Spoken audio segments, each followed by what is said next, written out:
Hey there. Well, that was fun. Episode number 270 with James Ure from AVL Media Group, who is also the sponsor for this episode. Um, 35 years in the audio business, I learned a ton. You're probably going to listen to it and roll your eyes going, God, Marcel's an idiot.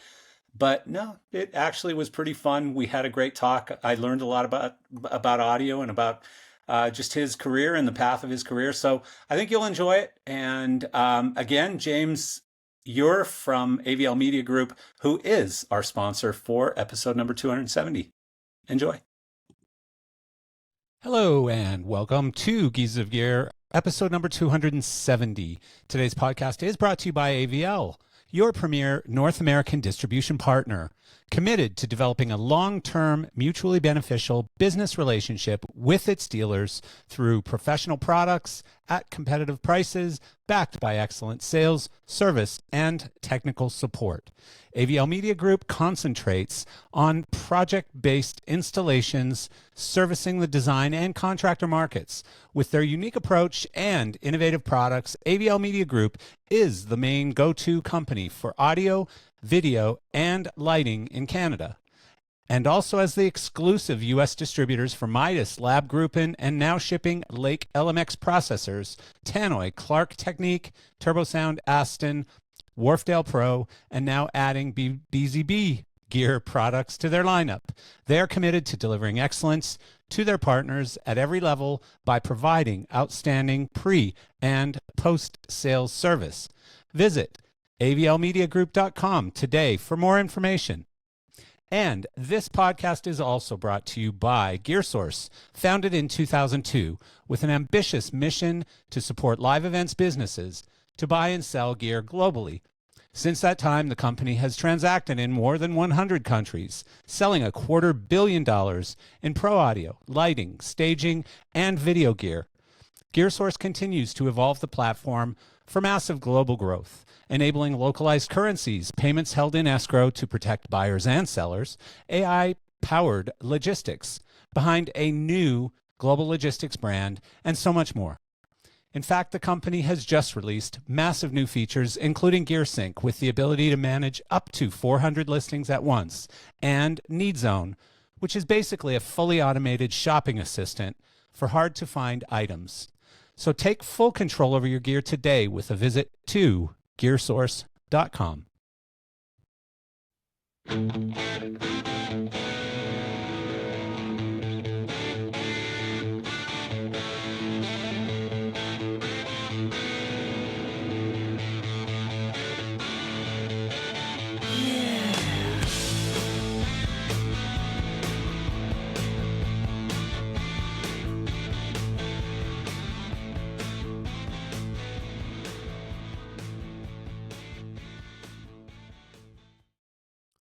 Hello, and thanks for coming back. And you're here for episode number 270, which, again, I hope is going to be a good one. And I just was messing around listening to a podcast talking about some AI, of course. And it was AI related to cancer research and how much more accurate and efficient especially things like, when they detect cancer, like breast cancer, for example, there's such a high failure rate. It's somewhere in the neighborhood of 30% failure rate on the data, like on just basically being wrong, not being accurate with their data. And so one of the things that AI is being incorporated to do now is to bring that efficiency up to above 90%, 95%, or accuracy, I should say. So there's some really, really cool research. Maybe I'll post some information about it later. But for today, AVL, who happens to be today's sponsor as well, the founder, Stephen Costers, is a guy I've known literally for probably 40 years. And he's always been in the distribution business, mostly just in Canada, until relatively recent. I think in the last 10 years, he has expanded into the United States with some really great brands, as you heard in the promo earlier. But recently, they just added two new pretty big name hires on the audio side of their business to their leadership team. So Nick Owen, who among other things has spent the last I think, more than a decade with Harman, where he was most recently the global head of sales and head of global sales for touring audio, and also James Ure, who we'll be talking with today. So really big moves for a company out of Canada, my stomping grounds, I guess, my home area, my hometown, my home country.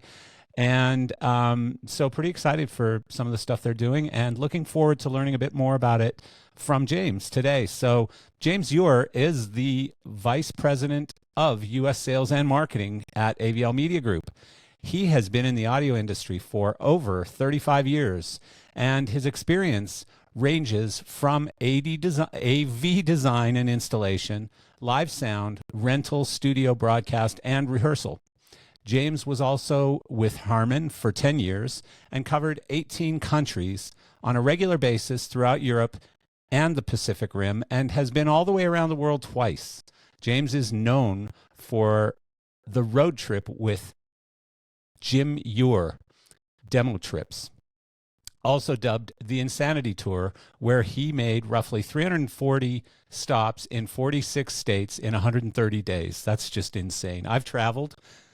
I can't say I've ever done that. That's pretty incredible. So please welcome James to the podcast today. James. Sal. How are you? It's another fantastic day. Really? How are you? Is that like one in a row or?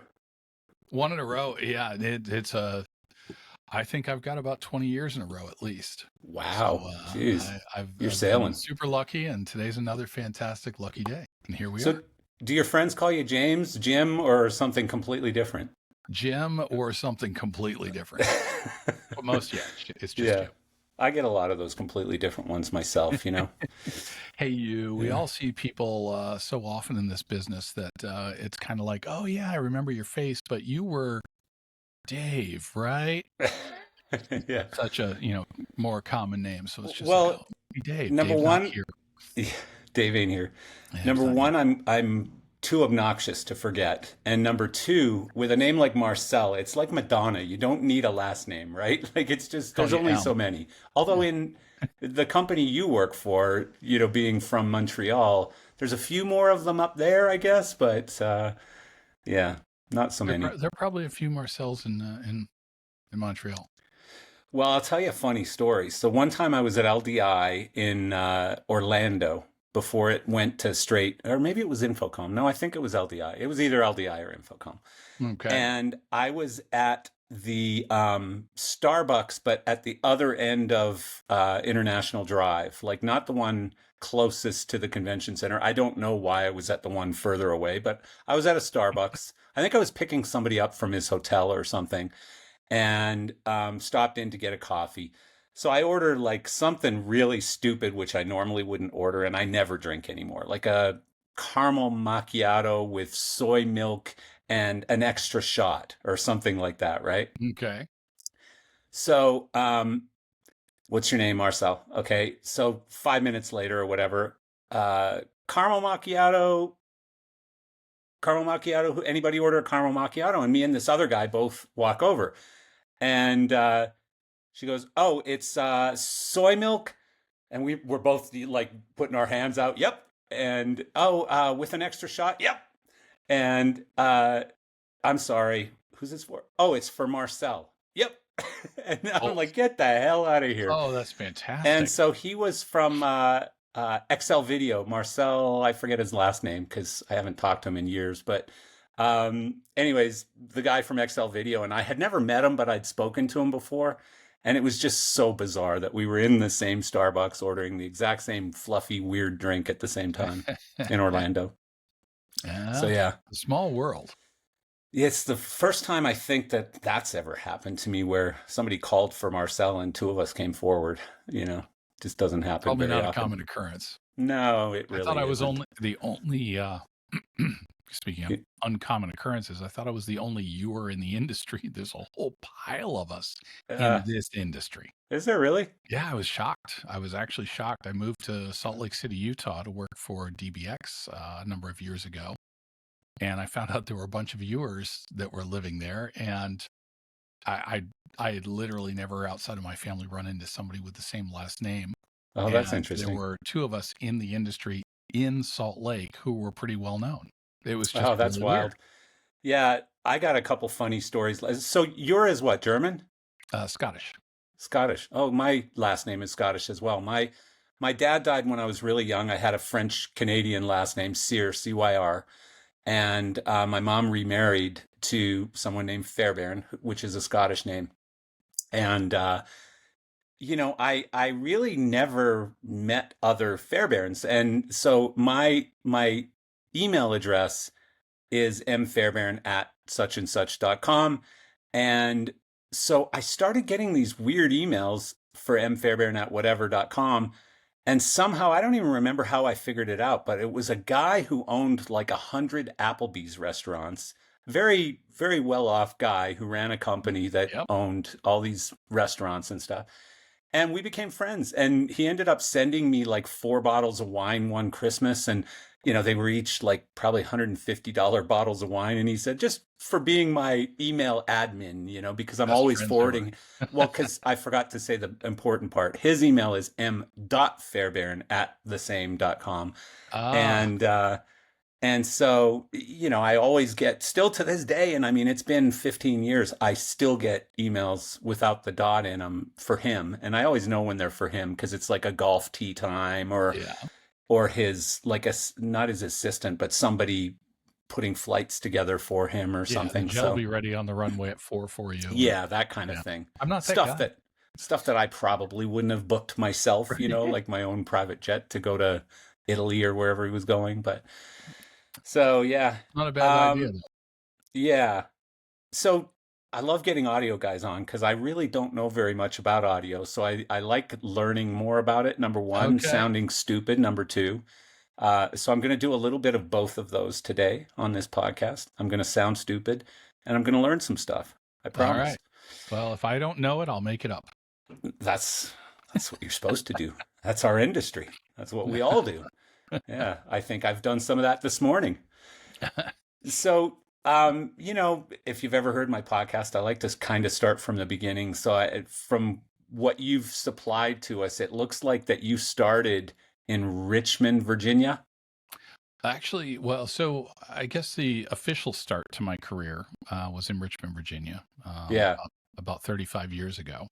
Jesus, you're old. Before that, I was in upstate New York, and there was a company up in upstate New York that at that time was called Specialized Audio Video. And I was a Okay. 9-year-old kid who had parked his bike next to the pony pasture. And there was a building that said ring bell, walk in. So I rang the bell. I walked in and find myself with a receptionist going, hi, can we help you? And I'm in the middle of a recording studio and a live sound company. And Why were so you in there? I'm Why did standing you go there. in? It said ring bell, walk in. I was 9. Seemed appropriate. That's hilarious. It was almost like saying I dared you. So I That's did. funny. And they actually started teaching me little bits here and there. And I was standing in front of what used to be on the cover of Mix magazine, which was the MCI, I think 600 series console, brown console, faders and knobs for miles.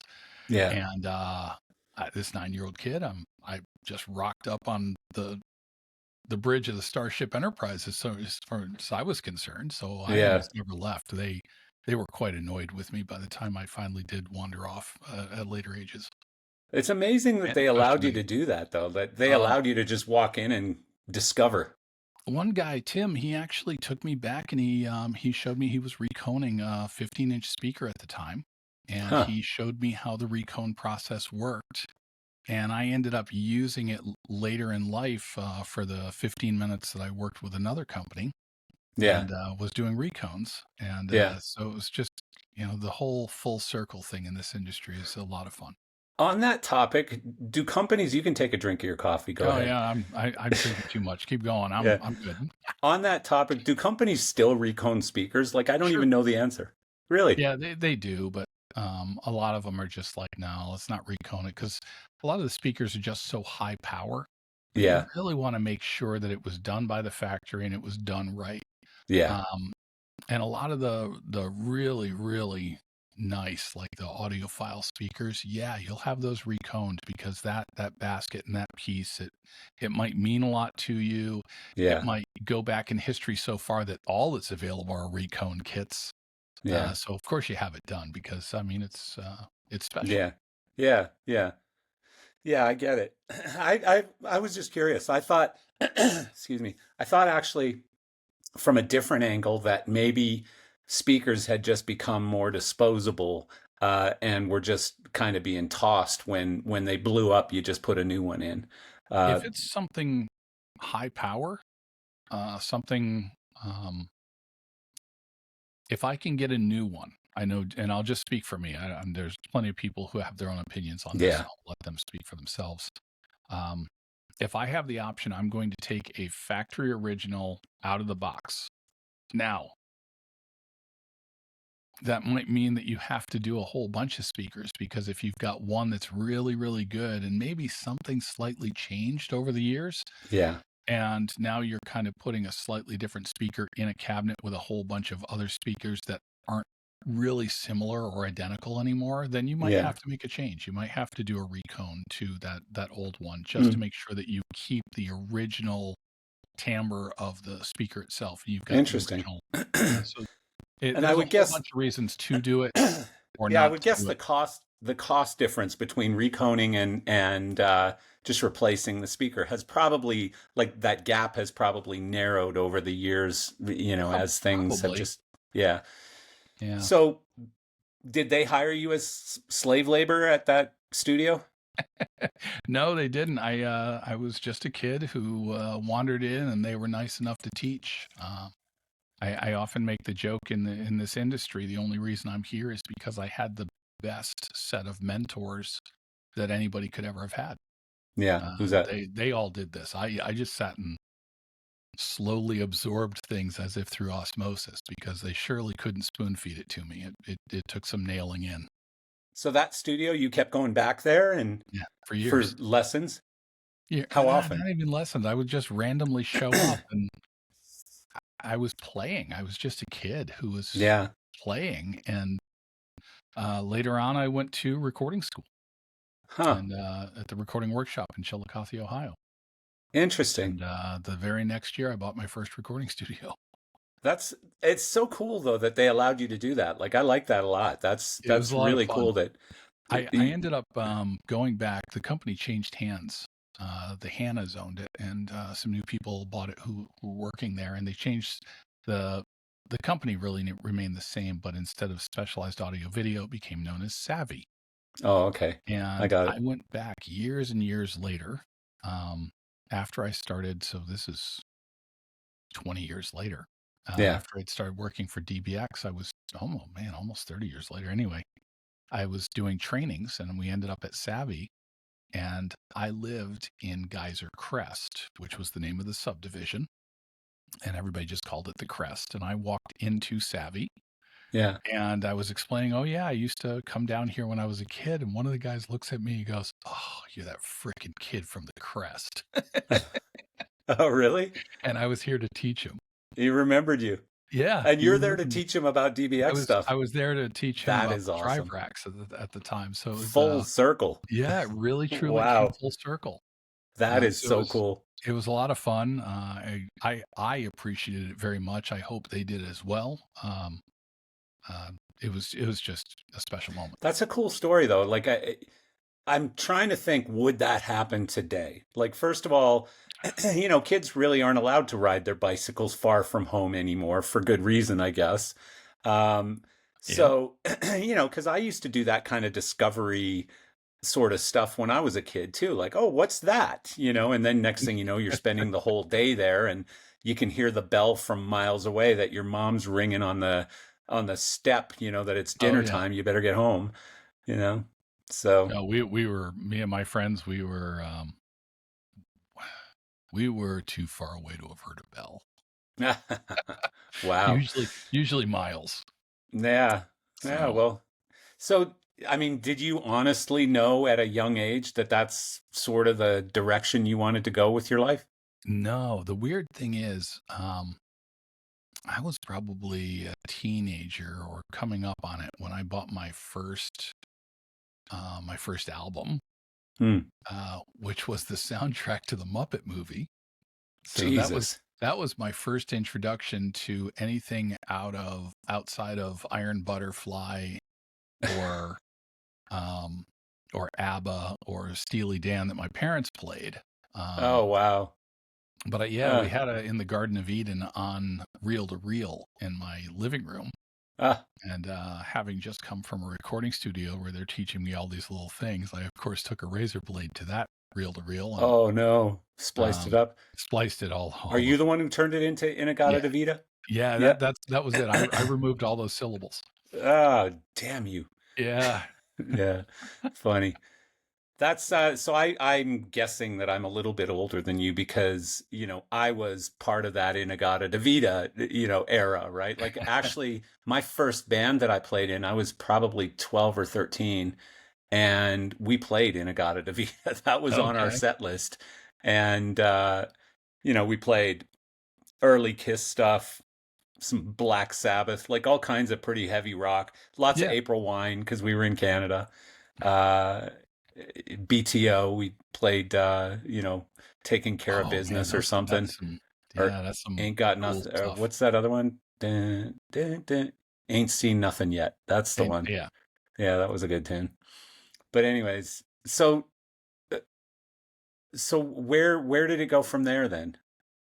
Like From how did you end up back in the audio business after your oh 9 year oh old entrance? yeah. After I took my formidable years off chasing cars and girls and Yeah, um I chased I guitars and girls. Slightly guitars. different. Okay, yeah, Yeah, I couldn't afford cars. I couldn't yeah, afford guitars, but if you yeah. got the right girls, they bought you the guitars. I didn't think they'd buy me cars, but there's got to be a Well, song in there somewhere. you were a guitar player, so you were never homeless. Ah, Uh, yeah. Well, I was a bass so, player, so I was always homeless. Yeah, yeah, I was always oh, homeless. there's so many jokes there. I'm just gonna leave them I'm be. sure, yeah, yeah, Um, yeah. So I tried a whole bunch of things, worked at a bunch of jobs. Didn't really see that at the time as a career move. yeah, And somewhere around 19, it clicked in. It's like I really enjoyed doing that thing. How do I do that again? yeah. So at that point, I looked up a school, which was the recording workshop, and called my parents up and said, "Hey, this is what I want to do. Any chance you'll put me through school?"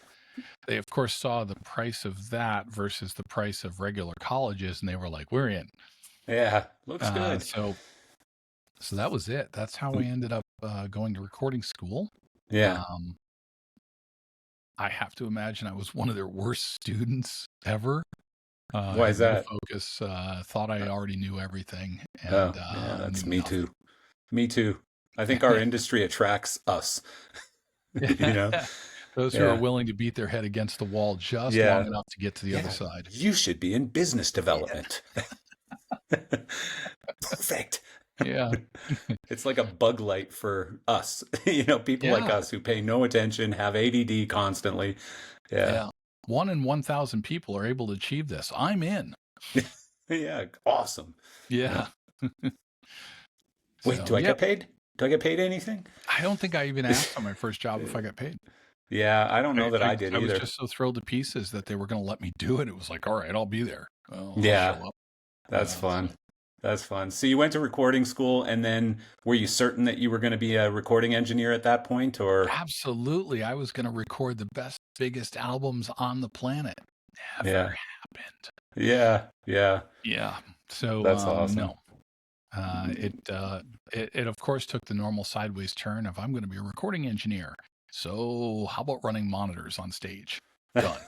Yeah, yeah. You Uh, take the gig that you can get, I guess, right? yeah, yeah, Yeah. and again, I still thought at that point that I knew everything, and I can guarantee I knew almost nothing. So So when again, would I this had have my been? mentors again. Late 80s, early 90s So sort this of would have time? been late '80s, early '90s. So this was Yeah. '89. So that's very close to the time because I was working at a music store. Sorry, I don't know what's going on with my throat here, but I was working for a music store. I was in bands, and my I was earning 200 a week. My bar tab was 250. So I finally figured out this ain't going to work out. This Yep. probably isn't going to work out for me. Actually, what it really was is I wanted a Corvette. Like when I was growing up, I grew up in Calgary, Canada, and Corvettes were a thing. Like it was pretty hot stuff if you had a Yeah. Corvette. And like I remember we'd be playing around outside and a Mercedes would drive by and you'd just stop and go, whoa, that was a Mercedes. Yeah. I wonder who that guy is. He must be important. But so, I went and got a job at a music store, which was the next easiest thing to playing in a band. And plus, you still hung out with all the same people and, Yep. went to the same bars and everything else. Um, but I remember at one point, we had a small recording department that had, studio monitors and like Tascam 4 tracks, Tascam Hmm. 8 tracks and stuff. And then all of a sudden this Akai thing comes in. I forget what it was called, but it was the 12-track Betamax thing, Yep. digital. And we were like, So whoa, what was is it like a this? Porta Studio or something like that? Yeah, it was called a Akai 12 something or other, Yeah. 1250 or 1280 or something. Somebody's probably screaming at me as they're 12, listening to this 12 right channel now. It's 4 the track or 8 1292. track or yeah. Yeah. But it was basically well, it was kind of 8 tracks on a Betamax, but then there were these four like phantom tracks that you could also use. Okay. Um, and it was a built-in mixer. It had like some processing in it, and it might have even had drums and stuff built into it. I can't Mm, remember. MPC 12, I think it was called, or okay. I MRPC. I remember there can't were remember. some MPCs out there, but I never Yeah, used them, so I don't know the model yeah, numbers. that might be their other thing that had all the pads on it that DJs ended up using. Mm, That was a percussion studio thing. But anyways, so I started recording on this digital thing, going, "Whoa, this changes everything." And then digital just started taking off, and that just seemed to really change the studio business, as I'm sure you're about to tell me how things shifted. Where like I remember my first, not my first, maybe my second Mac computer that I bought, which was in 2006 or 7 or something. And it had GarageBand on it. And I was like, you got to be kidding me. yeah. Like, this is the coolest recording studio I've ever seen. And it's free and it comes with my computer. Yeah. So, yeah. Yeah. So, as a really out there example, some of my videos on my YouTube channel, I shot the video, I did the voiceover, I did the video editing, um, created all of the titles, and I did that all from my iPhone sitting on the show Wild. floor and uploaded it to YouTube all in the same 3 hours. That's So wild. Yeah. the amount of stuff that I can do now, so the renders alone for the video that I'm able to do now, just to put in titles, just to put in lower thirds or Yeah. put in a moving title or something like that, that used to be an 8 hour render. Yeah. You'd hit go and you'd leave for the night and you'd come back and you'd pray that the computer didn't hang up at some point during the night and you'd have to Yeah. restart it in the morning. Yeah. And now it just does it in literal real time as you type it. It's just there and it's done. Isn't it So we've crazy? taken something that was $300 an hour with a professional who had all this gear, had millions of dollars of gear in some cases, down to I can do that quality from back then on an iPhone. Yeah. Well, yesterday I recorded a video for something very basic. It was pretty easy, but I use in video AI, right? Mm-hmm. And literally, I took a press release, I copied and pasted it into where you script the video, and within about 4 minutes, it created a video with full voiceover. I could change the voice. I want Oh a yeah, Australian girl instead of yeah, a British boy, or whatever. Like you can just, and then you can edit it. You can edit the images. You can change the videos that are in it, all stock video that comes with yep. it and stuff. But literally, it took 5 minutes, and I had a Oh, video that 2 Like years nothing. ago would have taken me days or would have cost me thousands of dollars to get somebody else to do. It's Yeah. crazy, What would have crazy. been 8 hours worth of work for me to do an explainer video with, the hand Yeah. that goes across and just scribbles in things. Yeah, I Yeah, saw your stuff on YouTube. yeah. I mean, that was a full day just to create that little drop in with the Y- world and the spinning and the tour Yeah. with the truck, and Yeah. that took a full day. And Yeah. now I can get onto something like Midjourney, or I can get onto Canva or something like that and say, I InVideo want a does it truck too. that looks like it goes across a white outline of the map of the United States. And it just pops the truck in, and the truck drives across the United States. Done. Yeah. So Yeah. for anybody who's watching this and you're not using AI, Yeah. whatever's holding you back, stop that. Well, James, I talk about this so much because our industry, and maybe more so the lighting industry, but I think audio is probably the same, where front of house engineers are panicking right now and stop all AI because I don't want, AI basically running front of house, and they're Yep. looking at worst case examples. Like I know lighting designers who won't even talk to me about AI. They're like, no, don't want to hear it, Yep. because they just assume that, MA Lighting is building a new console that has full lighting design capabilities built into it. And, Beyonce can just walk up to it and saying, program my show, and boom, voila, there comes a light show. Well, Whereas I always say AI is meant right now, anyways. Like eventually, it's going to completely replace the human race, and we're all screwed. But for yeah. now, AI is meant to augment us, not to replace us. It's meant to support us, right? And Yes. that's how I use it. Oh, I completely agree. I use it every single day just because I have tasks that I can't keep up with. I get so Yeah, many phone calls and so many requests every single day that I can't keep up with any of them. So anytime I get off of a phone call, I pick up my phone, I open up ChatGPT, I go to my tasks list, and I just talk into it a summary of what I just had a conversation on and any hit points. And all it does is after I hit enter, it just says added to your list. And I that's walk away, awesome. and at the end of the week I say, please list out any open topics, and it literally gives me a perfect list of everything there, and I can go down the list and say number 1, number 5, and number 7 are closed, and then they Yeah, won't come up anymore, and that's it. It's done. yeah. Don't have to Well, type. I So completely agree with you. I use it constantly for that kind of stuff. So my company uses a remote software product called Roam.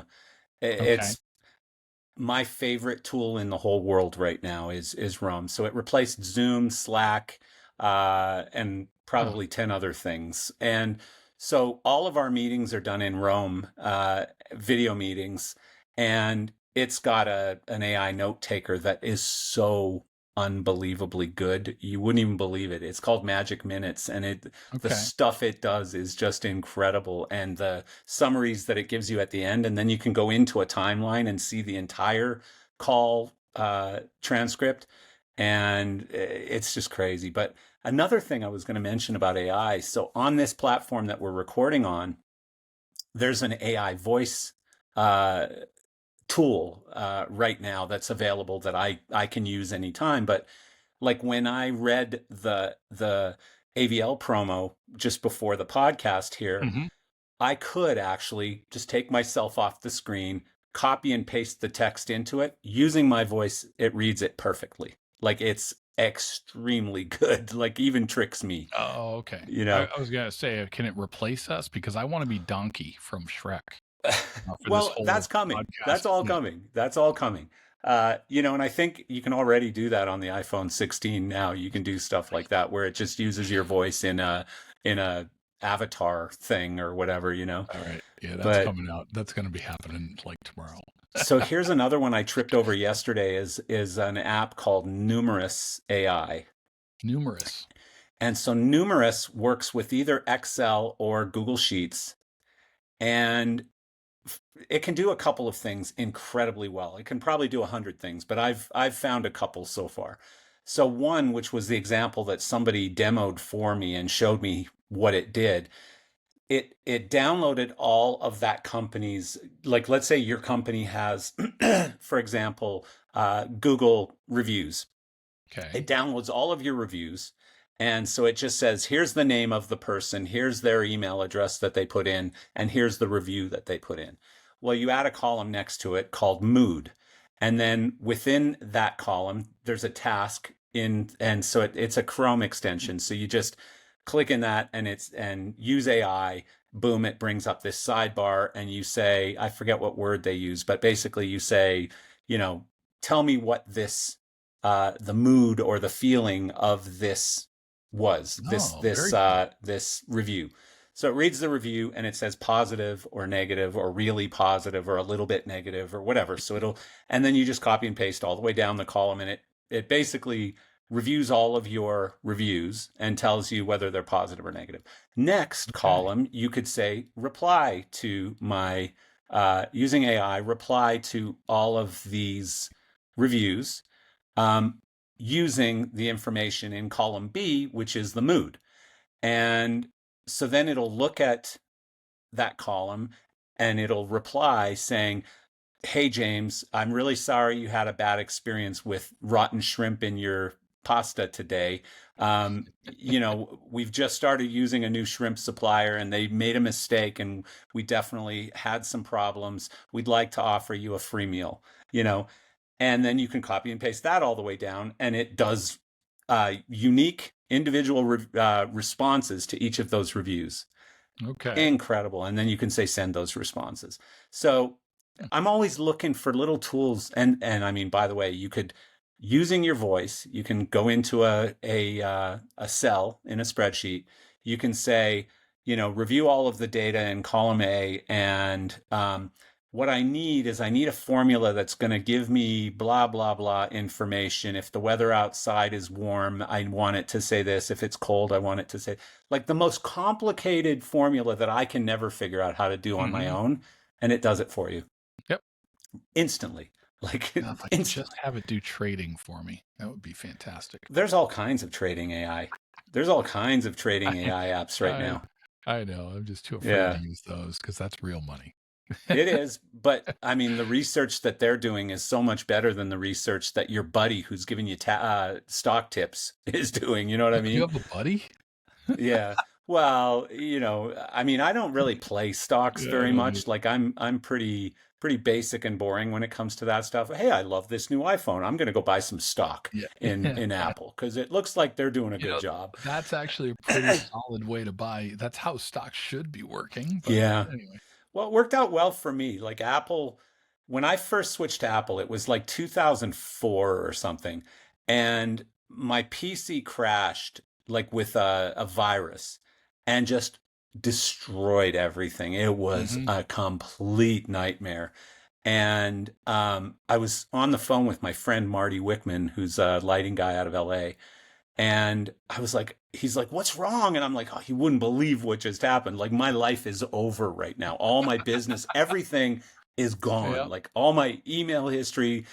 And and he said, what happened? And I said, my computer got this virus. It's called blah, blah, blah virus. And he goes, why don't you just buy a Mac? And I said, why? And he says, because that just doesn't happen on Macs. You don't get viruses on Macs. I'm like, really? And he goes, yeah, you'll never get a virus on a Mac, which obviously is not true.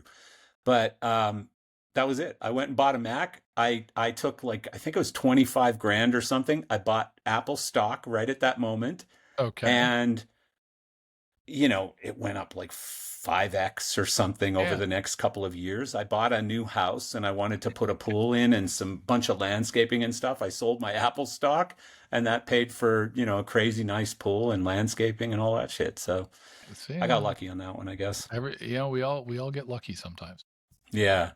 All Yeah. mine are just luck. Yeah. Um, but most of them are bad luck. Yeah. Well, I'm I don't know. terrible at Looking at your resume, you've done pretty well. So you've it. had some good luck along the Like way. So I've had, like I said, I've had good mentors. I've had lucky people to be around yeah. who Well, led I me mean, all down of the right us, path.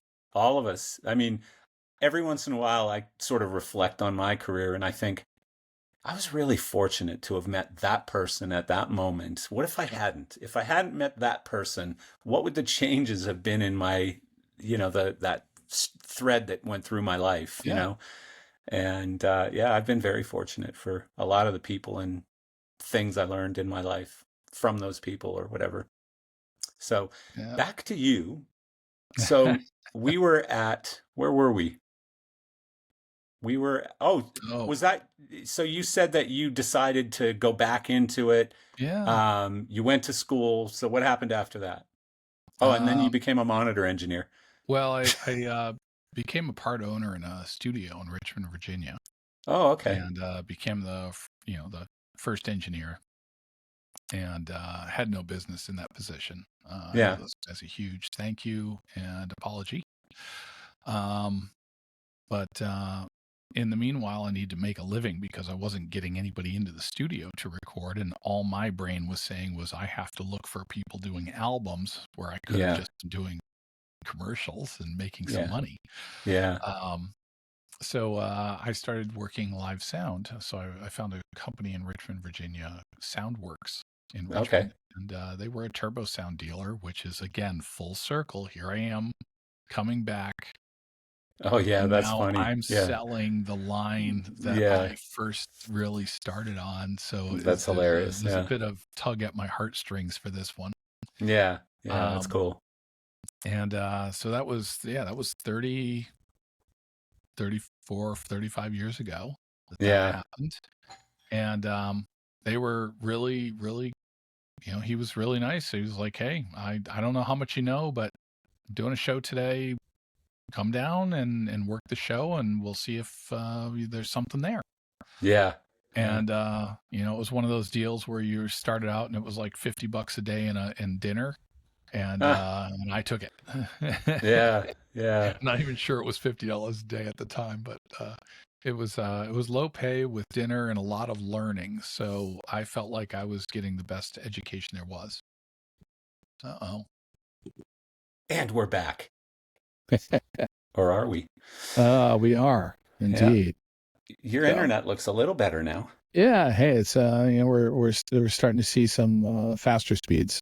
It's So improving as for wherever we left off, it was just fun starting off as a monitor engineer and learning. So I kind of went yeah. from the studio to all of a sudden one day somebody said, "Come learn," and I did, and little by little I was doing shows and then doing clubs, and then I was a pretty regular monitor engineer for uh, well, yeah, it's one of those things like go and name the whole list of bands, but nobody wants to be bothered with that. So Yeah. it was just good times, good memories, and a lot of fun. Yeah. And then my wife at the time, she wanted to be an actress, and she said, that band that you're working for, they just turned down a record label. So how about we move to LA and I become an actress? And I went, all right. We sold every last thing we had. We got in the Oh, car, Jesus. the kid, the cat, sold everything and moved to LA. No Wow. job, no prospects, no place to live, just moved. You're either the greatest husband ever or just an idiot. Oh, mostly, yeah. I won't say Yeah. which one that is. I'm a little of both, Yeah. probably. Um, Yeah. but No, I mean, that's such a yeah, brave thing that so many people have done. And for some people, it's really, really worked out well for. For yeah, others, maybe not so well. Like they became, you know, prostitutes or drug yeah. dealers or something. We didn't have Yeah. to do that. I mean, I Oh, that's considered it good. for 5 minutes, but I thought, no, I'm going to be terrible at that. Yeah. Uh, Yeah. so uh, I went Yeah. the other direction and got a job doing IT and bought another recording studio and rehearsal Oh my studio, goodness. and that ran for another 11 years. So I bought Wow. into, once again, shares into a recording studio in Southern California. And there we go. That was And they were actually making money? oh no. You know, so is this again, is going backwards a little bit? Is this because of that shift to digital where now people could record an album using Pro Tools or using, all sorts of different. A lot of it was that.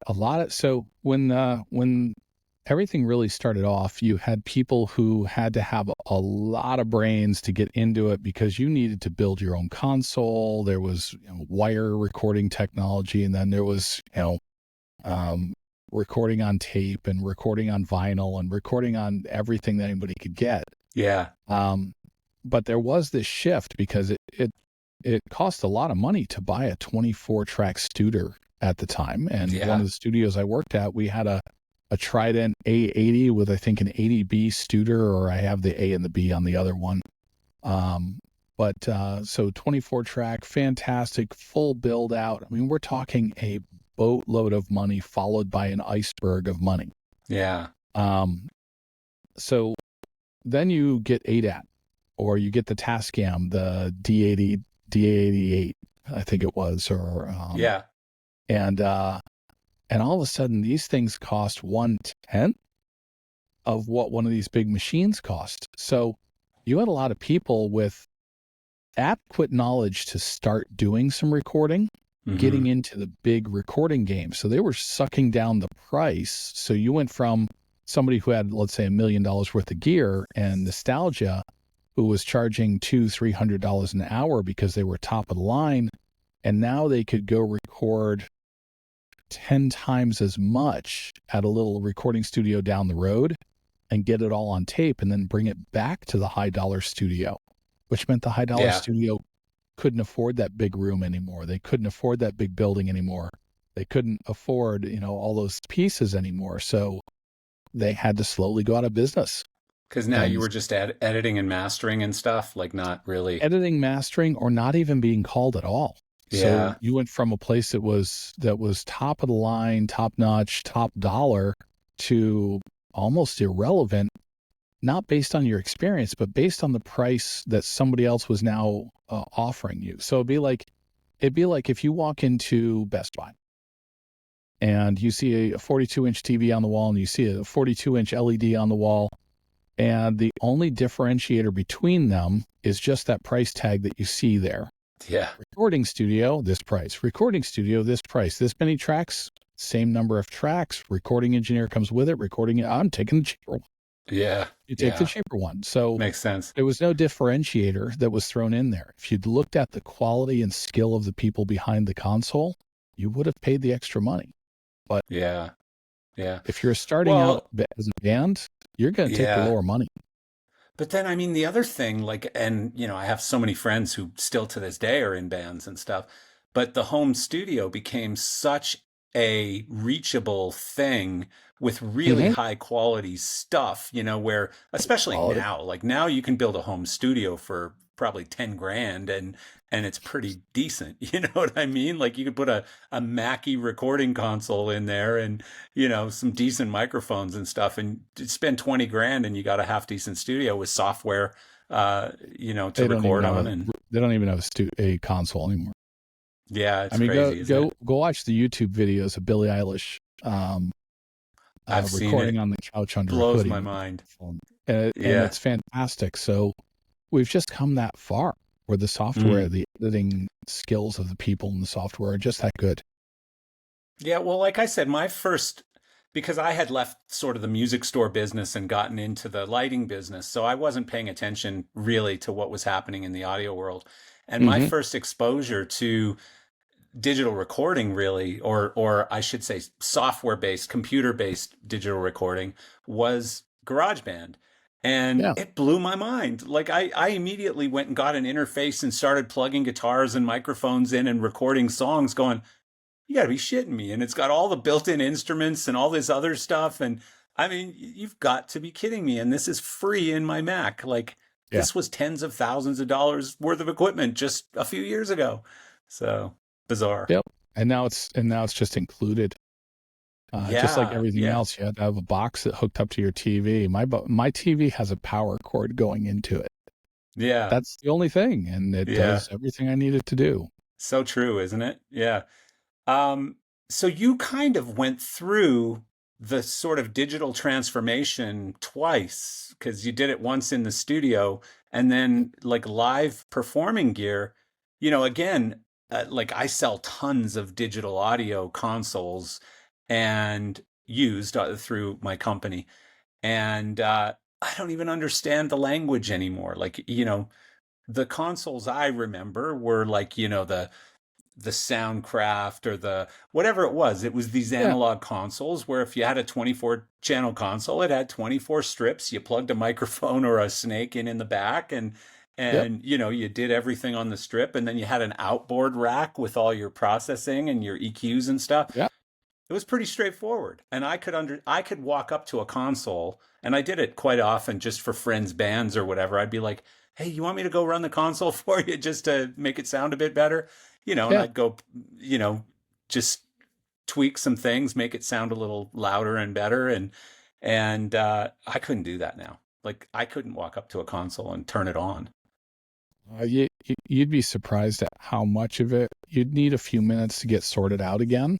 Yeah, But once you did, it would be you'd pick it up. It really, the interface, the user interface is probably the number one piece of the console at this point. Most everybody has a fantastic console. I'm lucky right now because I have the Midas consoles to work with, and they don't have the insert latency delay that you get with other consoles. So, you insert an EQ, you insert an effect, you insert a sidechain, you insert a compressor, and now all of a sudden you've got like 6, 7, 8, 10 milliseconds of delay.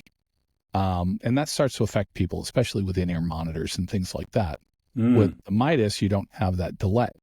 Why is that? Because the chain is already pre-delayed so that everything else ends up aligned at the end, because you don't need that mic and that mic picking up things at equidistant, but then having them offset delayed to the point where you're hearing them go ba-boom, ba-boom, instead of boom.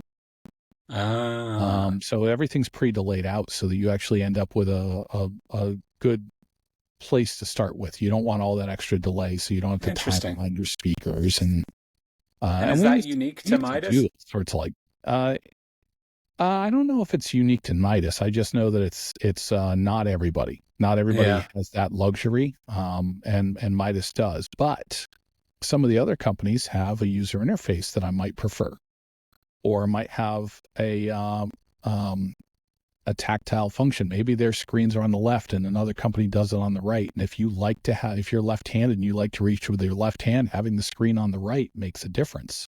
If you reach for everything with your right hand, like I do, having the screen on the left makes a difference to me. So having that interface, and here we go, trying to reconnect again, not sure what's going on. They must be, well, I know they're working on the internet in my area, so I apologize. It's probably me. Yeah, the internet's really bogging on your end again. Yeah, I don't. Well, they're replacing they're pulling up all the lines in my area and switching it all over to fiber. So who knows if somebody's out there doing one of those today. So right now you're probably on Wi-Fi. You're probably on Wi-Fi from like the Walmart down the street or something. Oh no. No, I actually have it's showing 300 megabit, and it's right here. Yeah, it ain't delivering it. I promise you that. We can cut this here. Cut that part out. Yeah. Well, that's the cool thing about this recording system that we use, because it'll be totally clean once it plays back. But I have no idea what the last 45 seconds of what you said was, because it was like garbled, that's exactly what it was. Yeah. So, but it's clean now. All right. But yeah, like again, I mean, you were just explaining, I think, how all of the processing works and stuff on these digital consoles now. But even Dante and all the plugins, like I just don't understand it all. And again, probably if I took a couple hours and sat down with someone like you and you showed me, oh well, here's what you do when you need this, you grab this and you touch this, but I just don't know, like. I equate it to back in the day, I had to learn, which pins on an XLR were plus minus shield, and where you lifted the shield and where you tied the shield and where the shield, pin 1 and pin 2 should be or pin 1 and pin 3 should be touching, and where they shouldn't, what was half balance, full, anyway. Since we know that, none of us, including me, wants to go backward and have to relearn signal flow. I spent a lot of time doing that.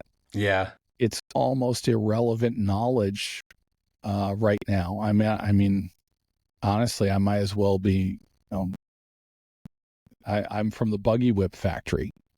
Yeah. And so I'm having to learn all of that as well. So I take the Dante classes, and I say take the CTS courses because that's just what it takes to stay current these days. Yeah. Yeah. But it's no different. Instead of hooking up 20 things, you hook up one thing. And Yeah. as long as you know that your stage box, which is just a router with an RJ45 connected to it, that's your stage box now. Yeah. As long as that's connected properly and you've got throughput, it works. Yeah. It's really no It's different crazy. at all. So, like, I'm not as familiar with the Midas range of consoles as I am maybe with Digico or something. So, like, as console technology is improving now, what are the leaps and bounds improvements that we're seeing? So, when we're going from the Digico SD9 or SD12 or SD7 or whatever it is to Okay. a quantum whatever, or from the Midas this to the Midas this, Right. what are the big changes that are happening in console Um, technology? in most cases, it's processing power speed, increases in usability. Again, and that's always my thing to harp on for consoles. One person walks up to this console and they can use it immediately. It's intuitive for them.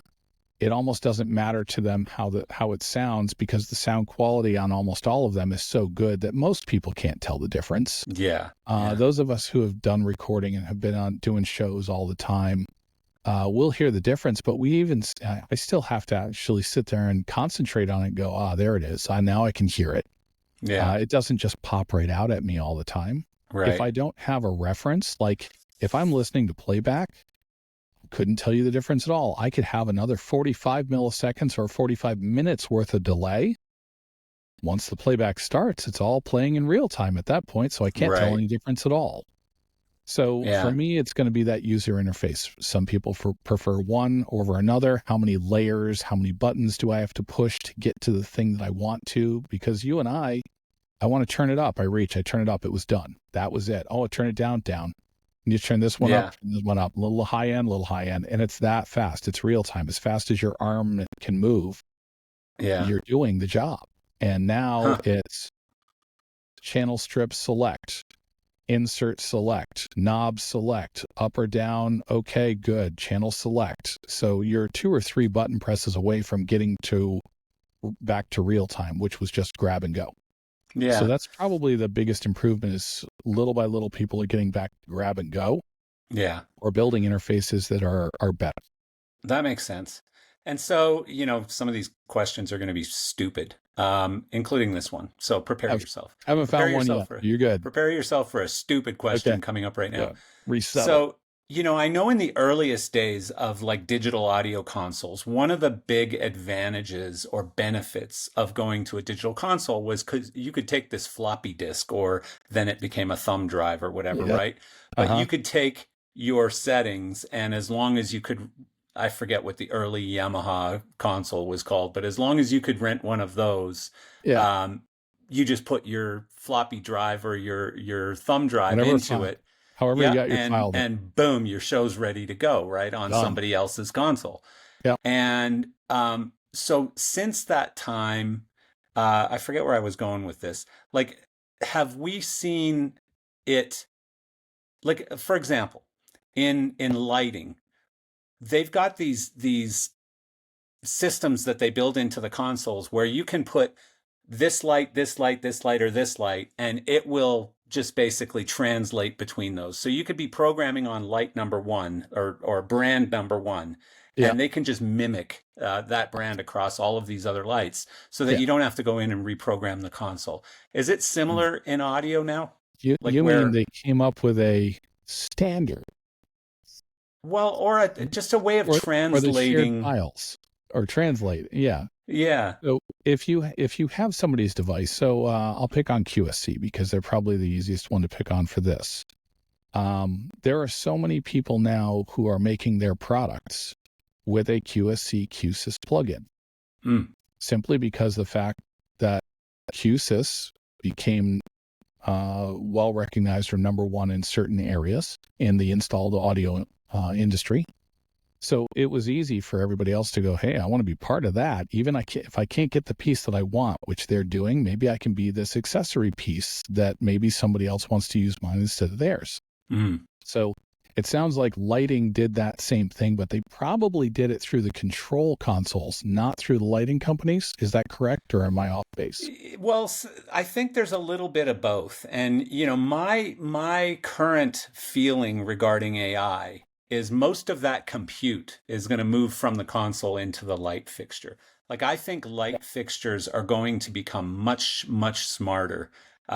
As speakers have in your world. Now Yeah. you've got speakers with not only built-in amplification but processing and lots of thinking being done Yeah. on the speaker end of things, right?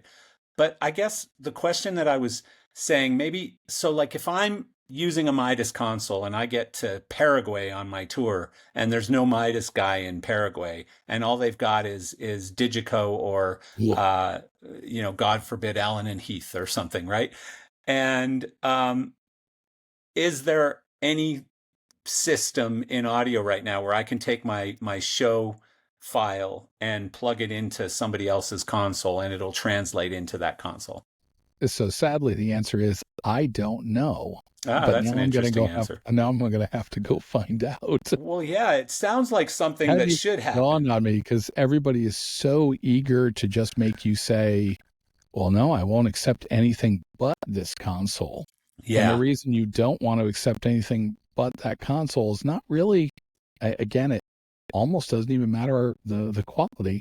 It's probably you're just used to the interface. So the you want workflow. interface, you want the workflow that you're used to. Yeah, And that's why you want the console, because even if you got there and you could translate it and it could pop into the console and everything's working the same way, you still don't know where the buttons or knobs are. yeah. But So the only it reason I almost say doesn't that, matter at that point. yeah, but like since COVID, one of the common sort of vibes out there is I'll use whatever you got in your shop, right? Okay. That's become much more common since COVID. I think with a console, it's a little bit different. Like if somebody has spec'd a tour with a MA3 console, for example, they're not going to accept an Avo D9, or they're not going to accept because they'll have to generally reprogram their whole show and learn another console potentially. So maybe it's Um, a completely stupid question. no, actually, I think it was a fantastic question, and I think I just spotted the disconnect between the two things. Hmm. So if I show up at a show, I show up at the show and I bring my lighting board with me. My lighting board is programmed to do my show. Hmm. But it's only programmed to do my show with the fixtures that were at that show. Yeah. And the fixtures at that show were in different places with different numbers and different everything. When I show up with my sound console with me at a show, I plug two cables into the back of that console in the exact same place as the last two cables were removed from at the last show. Yeah. The sound system turns on just like it did at the last show, even though it's a different sound system. Ah, I see. Yeah. So in your case, you're talking about fixture addresses. You're talking about, do you have as many universes here versus the last show that I did? Do I have to abandon the other two? Where at my show, I show up and there's a front of house left, a front of house right, and maybe there's a subwoofer, aux mix or something like that. Yeah. But it's still plugged into the same console, and the mix itself, if the sound system is correct, is roughly the same. Yeah. It's almost the same. So in my case, on a tour, I can bring the same exact console with me to every show along with my mic box. And then I can kind of say, okay, I just need racks and stacks, because if it's a good sound console, a good sound system, the speaker system is adequate, Yeah. then I can get through pretty easily, Yeah. pretty fast. Hmm. But if I had to do that same thing on lights, that's a full reprogram, even if you brought the console and the file. Yeah. Yeah. That's interesting. Yeah. That's pretty interesting. So, do you ever talk to like front of house engineers who are freaked out about the whole AI thing as far as, like at what point does the console just analyze the room, figure out any adjustments it needs to make, and run the sound. So on the plus side, no, I don't run into that a lot. Now, that said, I am mostly dealing with people on the installed side. So maybe it's a stadium or a transit system or an airport, and then I also do the stuff that's tour or regional related. But no, most of them, even so. Let's say we did get AI, and AI has a console and it has a piece. You still need a guy that can be there to unload and load the truck and connect everything the way that has to be. You still need to rig it the way it needs to be put up. You still need to tune the sound system, which means the microphones have to physically be placed in a place.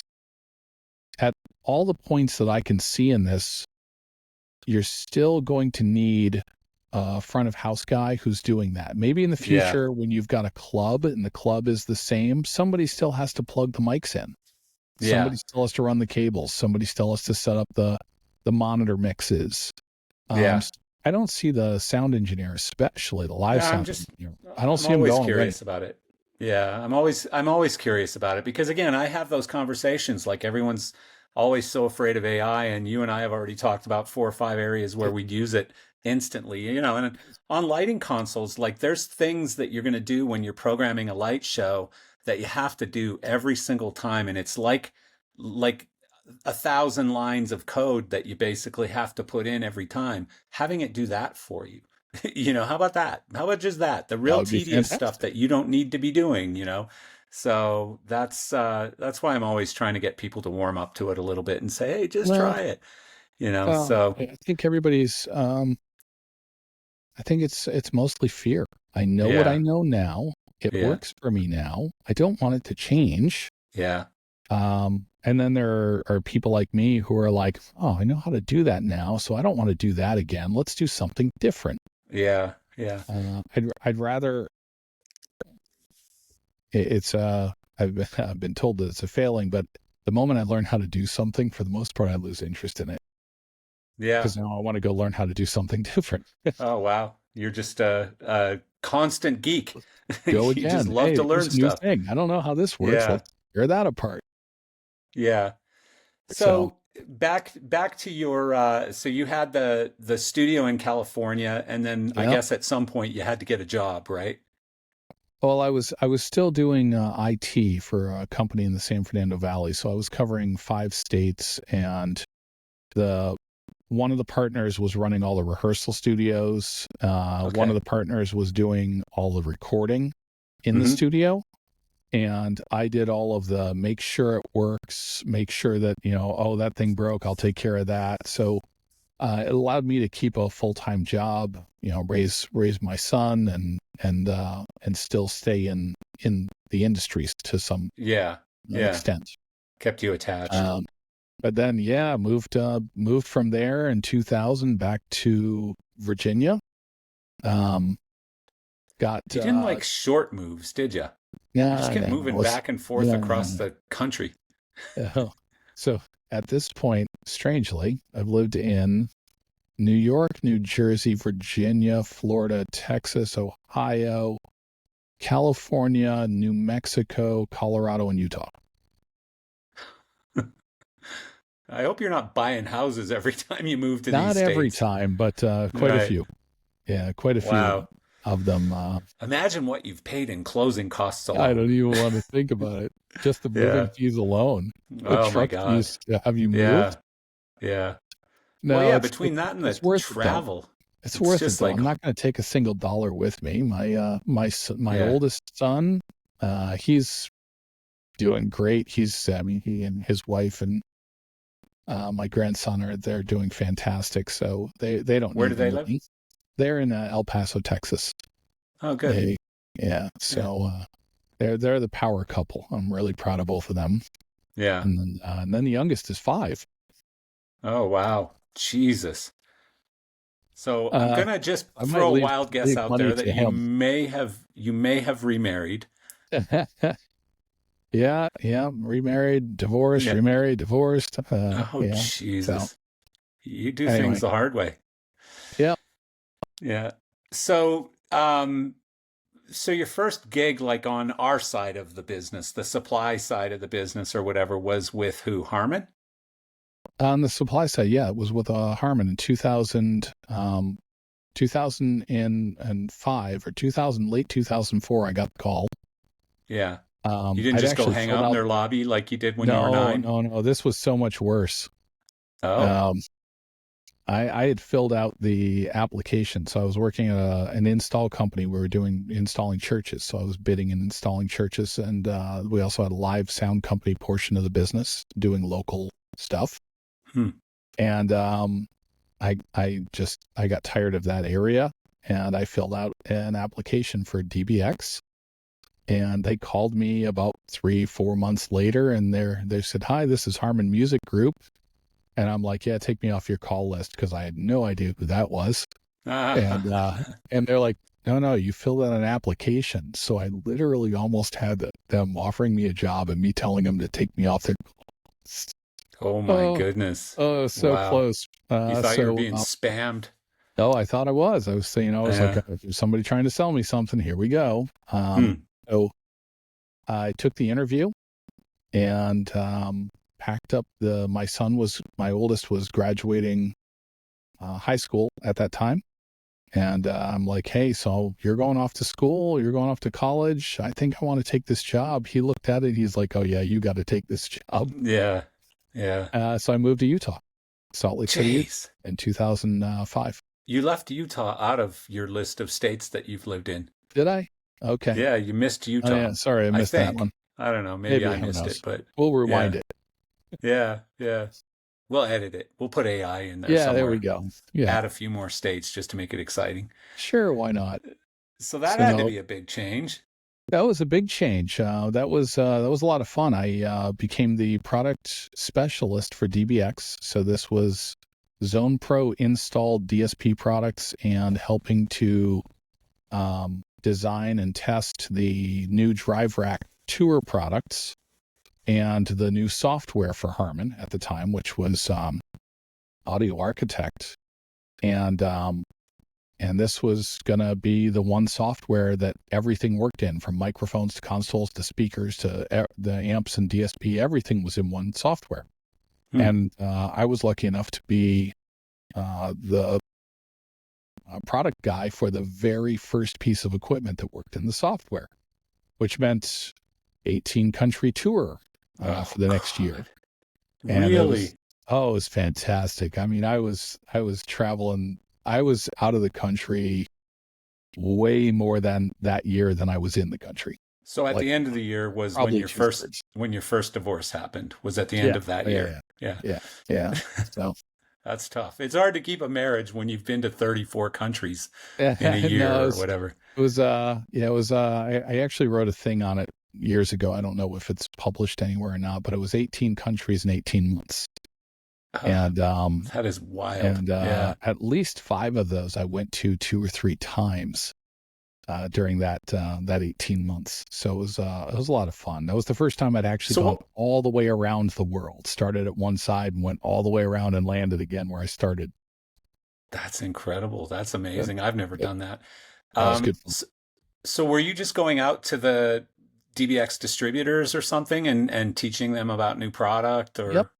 Going out to distributors and teaching customers how to run the software. I mean, I had days where people would show up and they'd have a box where they'd just gone and bought a computer so that they could attend the class. Really? They didn't know what right click meant, and they were attending class. So, in a lot of cases, they had to just sit back and watch. But it was in that new day where it was new software and new people were learning things that, there are a lot of people who in 2005 who had been doing this forever. They could run any analog piece of gear. They could make it sound fantastic. You wanted to put in a digital high pass filter and they were out of their depth. Yeah. They just couldn't. I get that. Yeah, I get that. But we all passed that milestone. So I didn't. I'm still stuck there. Yeah. Like we get an SPX 90 up for sale on GearSource, and I'm so excited because I'm like, finally a piece of gear I know how to work. Oh my God. I know how to work an SPX 90. The Rev 7 Yeah, a Rev 7. Oh my goodness, I remember how to work those, Oh my God. Yeah. I love when we get pieces of gear like that. Or the what was the real flat 24 channel sound SR24 Soundcraft mixer? Yeah. Is that what it was called? That was Yeah, one I of mean, them. we get those every once in a while for like $200 on Oh GearSource or man. something, and I'm like, I loved that console. It was great. If you've ever Or seen an Allen and Heath Syncon B, let me know, because I oh want to know really? that one still exists. Uh That was yeah. that was my first recording studio that I had a piece of. So I used to always think it'd be fun to buy like a PM5000 and just have it sitting in your garage or something, because the flight case is as big as my garage, oh my and God. you can buy them now for like $1,500 or something, Oh a yeah. PM5000 in a case. Shipping is $2,000, but you can buy the console for nothing. And it's $100,000 console not that long ago. So But my buddy took his old Crest console, yeah. and it was I can't remember the model number. It was very flat with the meter bridge coming up. Yeah, I remember those. And he was like, "Well, this is my last Crest desk." So I turned it into a desk. He literally just put a piece of Oh, glass right over the top of the whole thing, that's a cool turned idea. on the meter bridge so it was still lit up. Yeah, that's Uh, a cool idea. and now that's his desk in his office. I like when people do stuff like that. Like I know there's an old Martin light that's just one of the most hated lights ever in the lighting business called the Martin Pal. And Okay. I know somebody who made a coffee table out of one of those. Um, Upstaging did a really cool thing after one of the Stones tours, like probably 20 years ago. The Stones were paying them to store a whole bunch of stage decks for a long time, Okay. and they finally said, just bin those for us. And they're like, well, we can't just bin them. That's stupid. And they're like, yeah, but we're never going to use them again. And they were very specific stage decks to this custom stage that was built for the Stones tour. So it was hard to sell them. So what they did is they figured out how to put four legs on them, and they like lacquered the top, and I think they might have even had the band autograph them or something, and they sold them as conference tables. That's perfect. Yeah. So Creative things. Those are always fun. yeah, well, I mean, we're a nostalgic bunch, and touring people, music consumers, people who buy tickets to these concerts, and they're chasing anything from a set list to a guitar pick to whatever. Oh Like yeah. when you go to them and say, "Hey, do you have an office?" "Yeah, yeah, I own this company." "Oh, you're a big Stones fan. You're here at the show. Would you like to buy a conference table that is Of an actual stage deck used from this show?" And of course, they've got their course. freaking black Amex out in minutes. Yeah. Yeah. So, That's fantastic. we keep going a little bit off course here. So you're at Harman. Digress. You were there for what, 10 years, right? Yeah, 10, almost 11 years. Started And out as the product specialist. Was asked to move over to um, kind of reorganize the phone support, tech support group. yeah, So I did that, and but that had a termination date on it. I prearranged that would be an 18-month thing, and then I was going to go back to what I really like doing, and yeah, then I went back to product management, and then I went to product development specialist, or I mean, senior product development specialist for BSS and DBX, oh, and wow. that's when all the SoundWeb was coming out, and basically I was running around the country and the world teaching people how to use SoundWeb at that point. So Yeah, at that point, I think my career took a very, very solid turn toward teaching and training. And that's yeah. probably still mostly what I do today, even though I run sales and marketing. I do it through training. There's, It's yeah, they're always, so closely attached. Like, they really, people kind of know what they want. They just really need you to help them piece it together properly and make sure all the parts connect, and how well, they connect. So, visibility is a huge piece of most products. So if you've got a brand that you're working with and nobody's ever heard of it, there should be yeah, no expectation that anybody will ever buy it. You can yeah, make the best thing in the world, but if nobody's heard of it, you have no thing. Yeah. So I'm constantly telling people, marketing is the first pitch, because even if you walk in as the sales guy and say, hey, here's this really good speaker, and they go, I've never heard of that. Yeah. There's no there's trust if already, they've never heard of it. Yeah. they're already pushing back. I've Yeah. never heard It's of weird. that. Yeah. I get that. What is this? I got to see a buddy.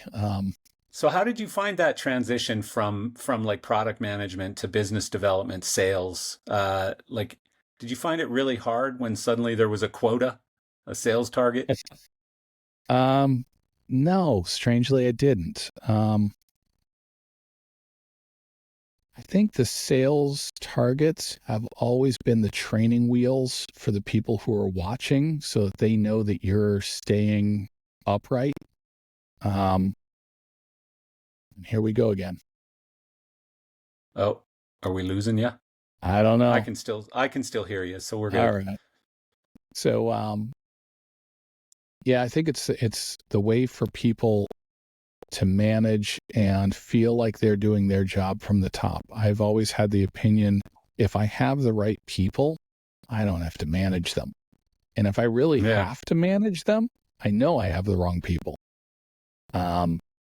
So I felt the transition it's a nice in thought. that way. I can't say I completely agree with you, but it's a nice thought. It's not 100% true. It's a either. very romantic idea. Yeah, I know. It's not 100% true, but the reality for me is it always had that band on stage feel, which was the job has to get done. The show's going on. I mean, when we were standing out in the middle of a parking lot one day, and for some reason somebody came and rewired the generator and blew up half of the electronics on the show went on. Yeah. We made it happen. We did all sorts of crazy, funky stuff you shouldn't do with a sound system, but the show went on. Yeah. And I think it's that same thing with marketing and sales. It's and targets. The show has to go on. If I'm not hitting my target, I'm doing something wrong, or the target was wrong. Yeah. If I make a change and I get to my target, does that mean I should stop? Yeah. So no, I'm never working for the target. I'm working for me. And I that's an interesting approach. I kind of feel that the target is just something to trip over on the way to wherever I was going. Yeah. Well, you know what? I mean, I think what you're saying is basically, if you've got the right energy and you're going through the right steps and you're doing the right things and talking to the right people, the target is it's just a byproduct of all of that, and it's going to happen. And it should be a byproduct. I mean, in my sales career, that's how it always was. It was always like, here's your sales number for the month. And I'd usually crush it by like the 18th or 19th of the month, because I was really passionate about what I did. And if I did it well and I did it enough, I was going to hit that sales target. The scary thing in sales, especially in companies these days, when we're getting more and more aggressive, it seems, is that every time you hit the target, it's like, oh, whoop, it just gets slippery and suddenly moves away from you again, So, and maybe that's justifiable in some cases. Yeah. In some cases, it's absolutely not justifiable. It's wishful thinking. Yeah. Or in many cases, and I've been part of these as well, you get to a point where somebody is in a position of power where their opinion can now be forced into fact. So they decide that, we should be able to do 10% more. And because they've decided that, everybody now is on the hook for 10% more. Whether that's a reality thing or not, they've now made their opinion your reality. Let me ask you, were you at Harman still when Samsung came in? Yeah, it was a really quick crossover. Yeah. Because to be honest with you, I can't actually remember whether or not that had happened. I think it happened just after I left, to be honest with you. Yeah.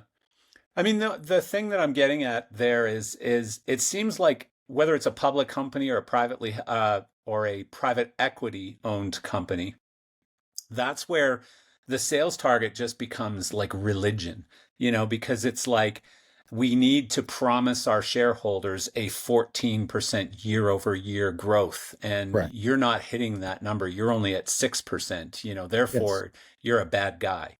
And so, a lot of the fun and fluffiness goes out of it because now it's just black and white. You either hit it or somebody's got some splaining to do, Well, hopefully you and I never have to go back to a point in our life where that black and white is the target.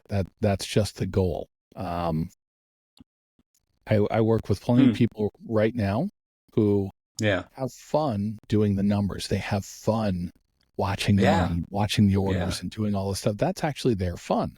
Yeah. So that's fantastic that they do their job and they stay in their lane doing what they do. And it allows me to stay in my lane, which is to have fun first.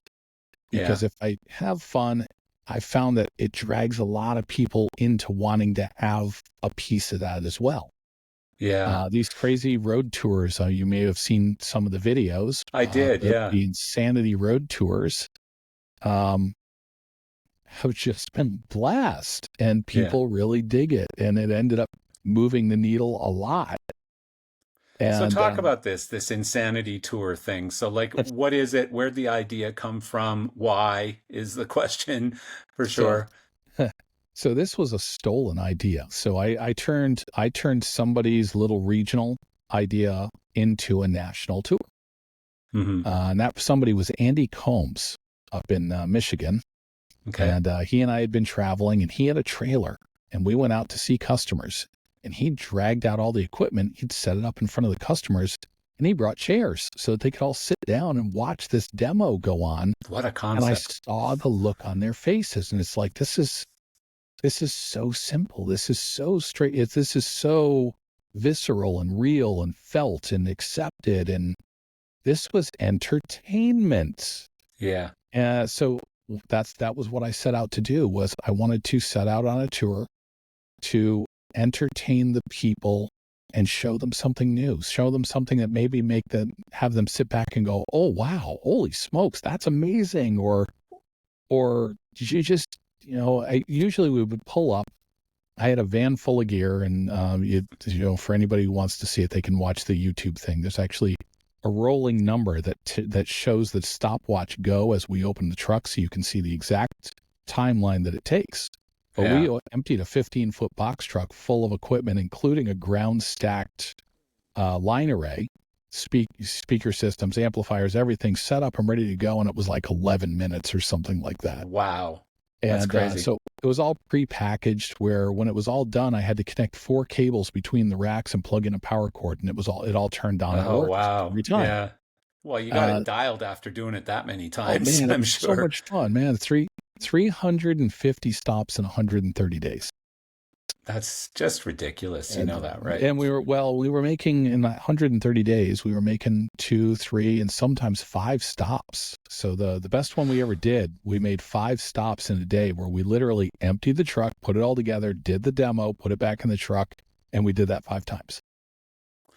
Here's the cool thing. Like, you say it's entertainment and all that stuff, but the way I look at it, and I know a lot of companies do these road shows now. So a lot of small companies, sound company, lighting company, whatever, don't get to all the trade shows. And so they don't get to see all the new gear. And even if they do, the owner might go, the owner and the asset manager and maybe the top biz dev guy might go, like 3 or 4 people might go. But what about all those shop guys that never get to see all the new product? Or their customers. What about the rest of their team? What about their customers who never get to those trade shows? What about their accounting department who always just sees checks coming in, checks going out? They've never actually seen the gear being demoed like that. So I think it's an amazing opportunity. Like, I know more and more companies have dedicated a part of their budget to it, so that they're not just doing like 3 trade shows a year. They're now doing 3 trade shows plus a whole bunch of these road shows per year.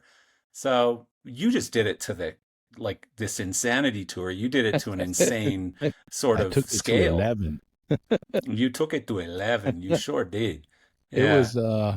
It was fun because all of these demos we didn't go to a hotel room and ask a bunch of people to join. We called people up and said, would you like to see this demo? And they're like, oh, we don't have time for it. I'm like, well, we're going to do it in your parking lot. Oh, Ah, all yeah, right, come on over. yeah, And they were thinking we were going to set up a speaker or two. So when we would show up and say, hey, where you want it out in the parking lot? They're like, oh, over there, let me get you some help. And I'm like, no, go away. We'll yeah, let you know when we're ready. And in 15 minutes, we would walk inside and go, okay, we're all set up. And when they would walk out, they'd see this 20-foot wide display of gear that was like, yeah. That's awesome. almost like an Infocom level trade show booth.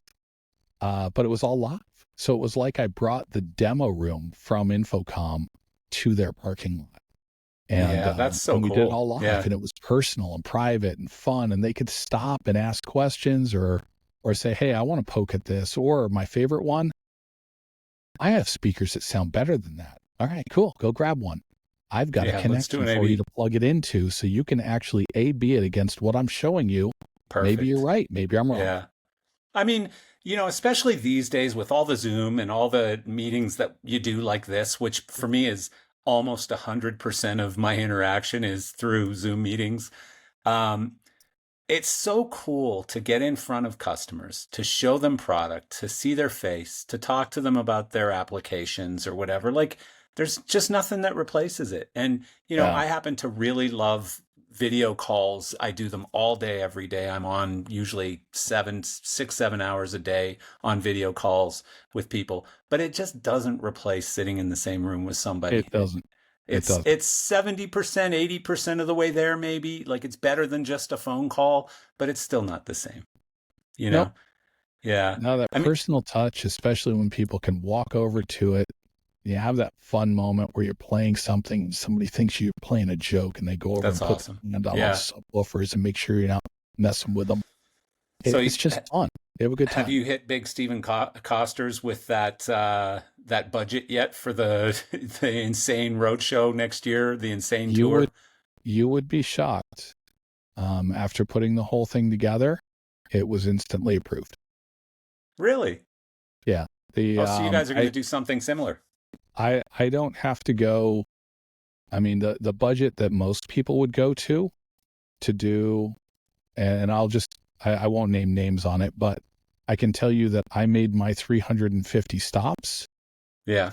with more equipment, more personally, to more people than some of the major manufacturers do to just make 5 stops. I do it for less money. Huh. It actually costs less to make the 350 stops than taking a tractor trailer tour and 15 people that fly there and get hotel rooms. Yeah. You do 5 of those and I'm well under that budget. Oh yeah. Yeah. Well, I mean, So- these trade shows are so expensive now. Like doing a real Infocom booth, like a 50 by 50 or 60 Yep. by 60 booth or something at Infocom. By the time it's all said and done, you're spending $500,000, or more. Goodness. Yeah. Yeah. Yeah. I mean, So- Steven's a smart guy. Andrew's a smart guy. When Yeah. I proposed this and I gave them a budget for what it was going to cost, they instantly saw the value. They've been doing this a long time, so it wasn't hard math for them or anybody else to do. If I gave you the numbers, you'd be like, "Oh yeah, I'd do that too." Yeah. So let me ask though, are you doing it yourself or do you have a team to do this now and you're just going to teach them? It will be me. You're crazy. It will be me. You're And I'm crazy. only doing every other week. I'm not doing the whole tour. Last time I did it straight on. The first Yeah. time I ran out, I actually left the house right after the New Year. So I left my house on January 2nd, and I came home for the first time, the only time so the first time in that run that I had come home was June 6th. Jesus. So it was That's so 100% crazy. on the road until that. And if you look at the videos, I made crazy videos and did crazy adventures the whole Yeah. way. I mean, Yeah. we were flying biplanes and I flew jets over New Mexico, got to fly That's those so cool. aerobatic over New Mexico and Yeah. just do crazy stuff. Let's go drive, Now, granted, the business didn't pay for that. I paid for all Yeah. of that stuff. Yeah. Yeah. Or like, when I took 100 customers on the New York roller coaster in Vegas. That's fun. Yeah. It's funny how many people show up and they especially with especially with audio demos, where you go to a customer and you say, I want to do a training for you. And we've all gotten accustomed to lunch and learn. Yeah. And what I generally say is no lunch and learns. I'm not bringing you an apology meal for wasting your time. I'm going to bring you value. And, and I think we've all gotten too accustomed to bringing things like donuts because you don't have anything to really talk. You're just trying to walk in the door and say, I made that call. Yeah. And the reality is make an appropriate call. Don't bring donuts. Plus now people don't eat donuts anymore. They eat carrots and I'm in Virginia. They eat donuts. I'm joking. I don't eat donuts anymore because I just don't want to get fat. Yeah. Yes. But no, that's cool. I watched a couple of your videos. I saw the one with the, I used to be a scuba diver. I wouldn't say I'm a diver anymore because I haven't been diving in so long, but I used to be a scuba diver. And I saw you do that underwater pumpkin carving, underwater pumpkin Halloween carving thing, for Halloween, which I thought was incredible. Like they had the car sunken underwater and with there. skeletons in it and stuff. They made it all out for Halloween, but the whole pumpkin and all the fish sitting there waiting for the pumpkin to come flying off the carving, that was really, what a cool idea. It was such a blast. I mean, somebody had said one day, I'm going to take a class in underwater basket weaving. Yeah. And I'm like, and then this thing popped up and I'm like, I got to do it. I got to do it. That's funny. That's funny. So you sent us some notes before this podcast, and one of the comments you made cracked me up. You said the underappreciated background music and paging system, and it brought to me this instant weird memory of. Yes. And did you know a company called Axe Music in Alberta? I don't think I do. Okay, I'm not from up there, so it's yeah. Well, but if you sold them product or whatever, I'm sure at the time we were a DBX dealer or whatever. But anyways, we sold sound installations, lighting installations. That's really how I decided I didn't want to go the sound route and I wanted to go the lighting route. Yeah. But anyways, I sold a job that was to a guy who owned, I think it was like 20 Boston pizzas. And each one had lounges and stuff. And they were building a bunch of new locations at the time is what was happening. And so we had to design a 70-volt system and this whole background music thing for their lounge and their restaurants. And you had to have separate controls. And I mean, thinking back, this was probably in the late 80s. So it wasn't super high tech back then. Mm-hmm. But I just remember this system and how, for me, it was so complicated because I had no idea what I was doing at the time. And then we had like a Muzak like system, which was called like ACS or AES or ASI, or it was 3 letters that started with A. I remember that. Okay. And they were like a competitor to Muzak, but maybe a little less money or something. But background that music, elevated. That was really the extent of my underappreciated background music and paging system. That's my experience in that world. So I'm sure you've done some crazy jobs. Most of there have been some weird ones, but most of the money in the industry is done in boring audio, what I just call boring audio. And I steal that from Cody Sanchez, who, is always talking about boring businesses. Boring businesses make the most money, the most consistent money, and boring audio makes the most consistent money. If you're not passionate about audio, then do commercial audio systems all day long. You'll actually enjoy yourself. You'll have a good time. You'll make some money. And everybody, it's easy. It's straightforward. And everybody needs it. If you drive by a building and they have a sign out front, they are a customer. Well, and also the customer isn't demanding that you use L Acoustic or D&B or Turbo Sound or whatever brand X, the customer doesn't demand which product. Yeah, they just need to hear speakers. They just need the job done. And sometimes you get to do the fun ones where they actually are trying to create a mood. They're trying to create an ambiance, something that is part of their brand. The brand essence is encapsulated in that audio and the way that they're trying to project it. So you might be buying clothes but there are actual club subwoofers in the clothing racks that are actually in the racks. Oh, wow. And playing really cool stuff. I mean, I think it was the Nike store in New York. They actually had a DJ up in a DJ nest that was hanging down over the showroom, the store. Wow. I can't remember if it was them or it was, but it was one of the name brand companies that had done this, and they were playing real music, and it was just fun and lively and kept people going. If you're really passionate about it, do sound for bands, do that stuff. If you're looking for that career, or you're going, I want to go and learn how to do this. Don't go to recording school and think that you're going to get out and make $100,000 a year. You're not. You're going to make 20. Yeah. And if you're not happy about that, you really chose the wrong avenue. Go start installing CD speakers. Yeah. Yeah. Although every touring audio guy I know now makes over $100,000 a year. So I think everybody do makes now, that but they've these been doing days. it for 20 years.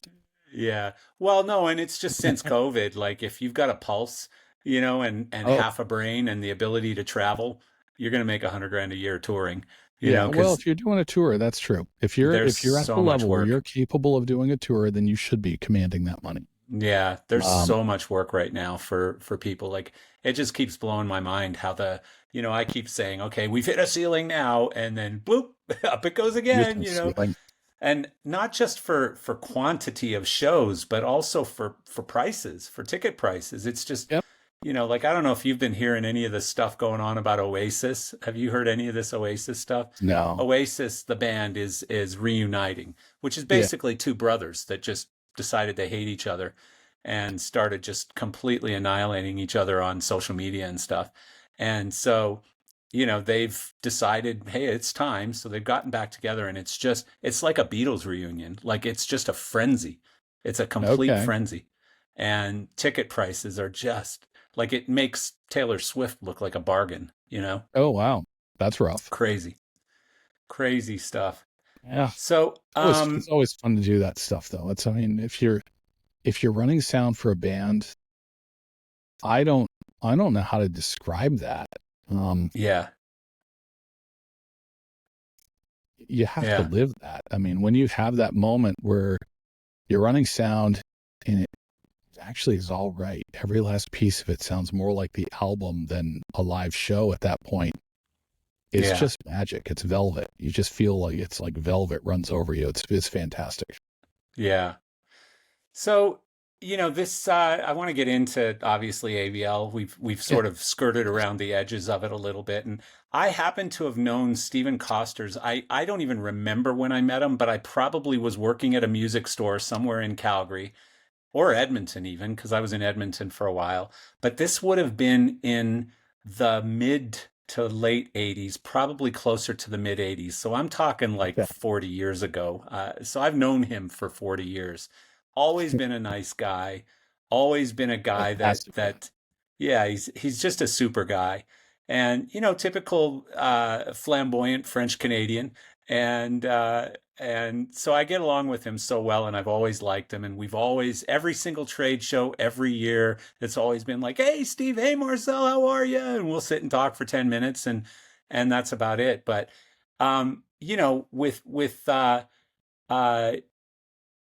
with the whole thing now, with you going there and Nick Owen as well, he seems to really be making some moves. Like that's two pretty big hires at the same time. Well, with two very, very clear tasks, and Nick does what he does, and he does it very well. And I don't want to do the parts that he does. They don't. So what is the separation between you two? Like, explain the two different roles of the two guys, because you literally were hired at the same time, right? Yep, like I think the press release went out at the same time and everything. Yep. Nick is top down. I'm bottom up. It's that easy. So explain that. Unpack that for me. So Nick deals with numbers and corporate and making sure that everybody's programs or targets or all of that stuff is met, and keeps track of the upper business portion and business development. Yeah. Okay. So he might be dealing with consultants, or he might be dealing with large integrators or tour houses. Sort where of like the I'm doing, traditional VP of sales. yeah. So he is literally working top down. So he's top of the company Yeah. to the bottom of the company. I'm working from the guy that's on the street who's got a job that he's got to get done and he needs the knowledge to Yeah. get it done. And I'm working my way up. Yeah. So Okay. he's hitting the big stuff over here and I'm hitting the big wide funnel of little stuff over here. And because in the end, they end up being about the same size as far as number and quantity of customer and jobs and all of that. Yeah. But And they are you're, very, very different approaches to how you get it done. yeah, So of it was course. Yeah. really smart move on Steven's part that he said, we need a guy to do that, but we also need a guy to do this. Yeah. Well, and did you guys present yourselves as a package or did that just happen? Because I think you both No, worked together at Harman, right? we did, but it was, 11 years ago. So it was just completely by accident that this all came Completely together. happenstance. That is wild. That's Yeah, such a cool coincidence, huh? and the fun part, and he'll tell you this as well if you talk with him. He had ended his job with Harman. I had ended a job with something in between. That it was just an idea for a minute there. Yeah. Not another studio, I hope. No. It was another business that I went into, and it just was a poor fit. So we very quickly, like very fast, just a couple months, ended that.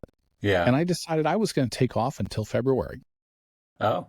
I wasn't even going to look for a job until February. And I talked to Nick, and he was like, "Man, it was really weird. I wasn't even looking for a job until like maybe February or April."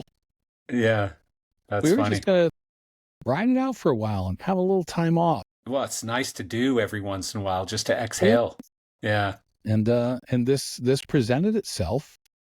And this is not something that I was initially looking for. And I looked at what they were doing and I looked at the brands and I looked at the possibilities and it was like, wow, this is actually, I'm going to have fun doing this. Yeah. And I can tell you, I've been at my desk since 4:30 this morning for this office. So I got my first cup of coffee at 4:30 this morning. How do you stay married, traveling friggin' 300 days a year, going into work at 4:00 in the morning? Like, what the hell are you doing? Well, I mean, if you walk through that direction about a foot and a half, you'd actually fall into my bed. So I work from home. Yeah, I work in the secret dungeon known as my office. Yeah. Right next. So I don't have to walk far, but at the same time, I got up this morning. I'm like, you know what? I got some stuff I just want to do. So I got up and I started doing it. And then I realized I hadn't had a cup of coffee and it was 7:30 in the morning. I'd been at it for 3 straight hours and hadn't even noticed. I do the same, man. It's like James, I do the same all the time. It's not work if you love what you're doing. And I know that sounds cheesy and corny and all that stuff, but if you like what you're doing, it doesn't feel like work. It just feels like what I really want. Like on Saturday, when my girlfriend's not looking, I kind of grab my laptop and I you open it up real secretly, and I'm not looking at porn. I'm looking at a stupid spreadsheet or something. I love doing what I do. Yeah, it only sounds corny to the people who have never experienced it. True. Yeah, people who hate their job. Yeah, if you've experienced that love for what you're doing, this is you actually have that giddy moment, like somebody's paying me to do this. Yeah.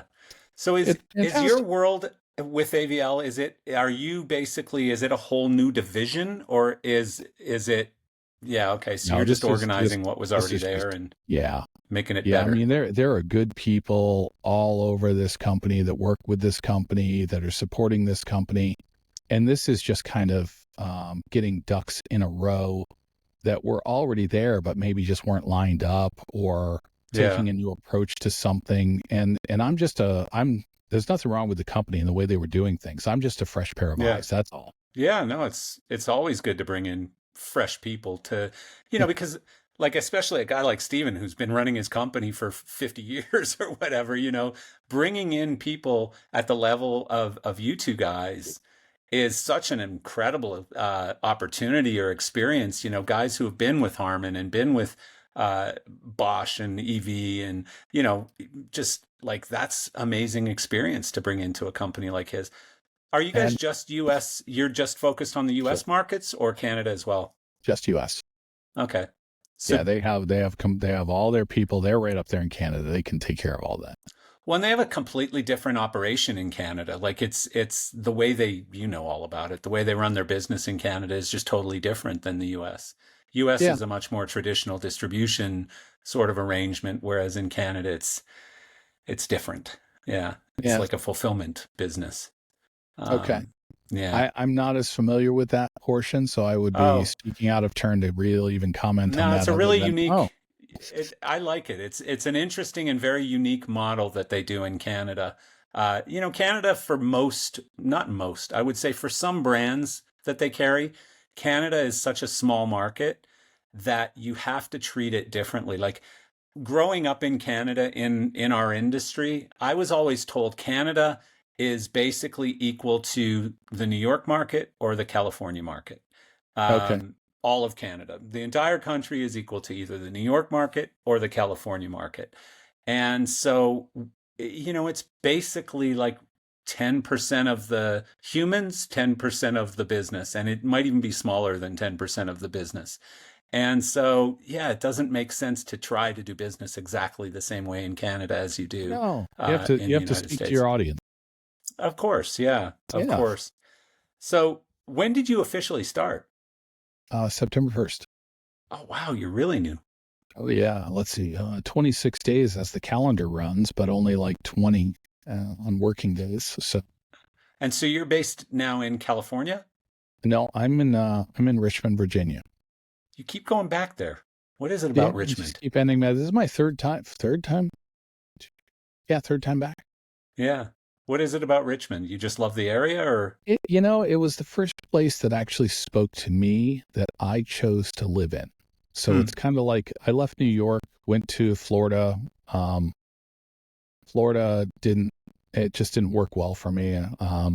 And so I was on my way back north, and we were moving back north and stopped in Richmond, kind of like we just need a break from all the travel and the moving and all of that stuff, and didn't leave for That's like 5 interesting. years. Huh. That's interesting. Yeah. And I don't even think I've ever been to Richmond, Virginia, to be perfectly honest with you. I think I'm going to have to go now. Uh, It's a very nice. The people are very friendly. yeah. There's a lot of museums. There's a lot of art. There's a lot of music. Huh. Um, How big there's is it? How big is Richmond I don't know how many people are in population? No? Richmond as far as population anymore, but I mean it's a decent sized city, but it's very spread out. If you drive from one end to the other, you can easily be 45 minutes. Oh, okay. So it's not a tiny city. No, no, it's very, very spread out. They're not growing up, they're growing out. Yeah. So Interesting. so there's on so many festivals, so many stages, so many everything going around all those times. Yeah. Oh, it's 229,000 people. So it's a fairly small city. I just looked it up while we were talking. So, yeah, I mean, for me, like I grew up in Calgary. When I grew up in Calgary, it was 650,000 people, 600,000 people, something like that. And now Calgary is almost 2 million people, I think. So it's completely changed in Calgary. But when I moved from Calgary and I ended up in South Florida, I was Hmm. always just in kind of a state of shock how many people, like traffic.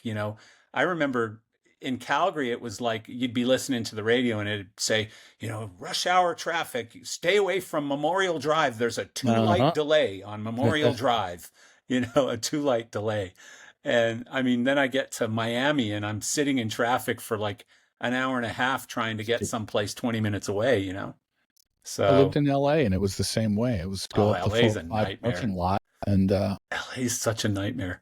oh, it was so bad. Well, and the last time I was in Dallas, it was just as bad. Dallas is getting bad. Absolutely Atlanta's just as terrible. bad. Chicago's terrible. Like Yeah. all the big cities are just crazy now.